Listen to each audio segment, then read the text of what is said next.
Беле жастық. Осындай төмен Оралдағы Қазақстан Республикасы тұңғыш президент алаңында ерекше шара ұйымдастырылды. Рухани жаңғыру бағдарламасы мен жастар жылы аясында халықаралық би күні мерекесіне арналған кең ауқымды акция өткізілді. Шарада 1500 адам әсем әуен ырғағымен мың бұрала би биледі.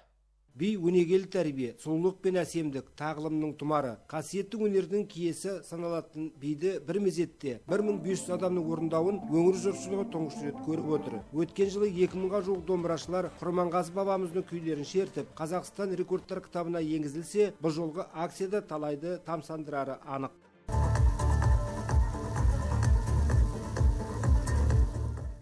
Халықаралық би күні мерекесі жылда аталып өтілгенімен, бұл жолғы шараның жөні бөлек, мәні зор. Облыс орталығы мен әр ауданда би үйірмелер жүйелі жұмыс жасайды. Өңіріміздің би ұжымдары, атап айтқанда Ақжайық, Кербез, Қызғалдақтар, тағы да басқа би топтары түрлі деңгейдегі байқауларда топ жарып жүргендігін мақтанышпен айтуға әбден болады. Беле жастық акциясының мақсаты сол өнер ұжымдарының басын қосып, көңіл көкжиегін көрсету болатын. Ұлттық өнерімізді, ұлттық дәстүрімізді одан әрмен дамыту, одан әрмен дамуына үлесімізді қосу. Яғни биге деген соңғы кездері қызығушылық өте жоғары. Қазір кішкентайларымызға дейін осы бидің өнерін дамытуға өздерінің үлестерін қосып келе жатыр. Осы салада қызмет атқарып жүрген көптеген мамандарымыз бар.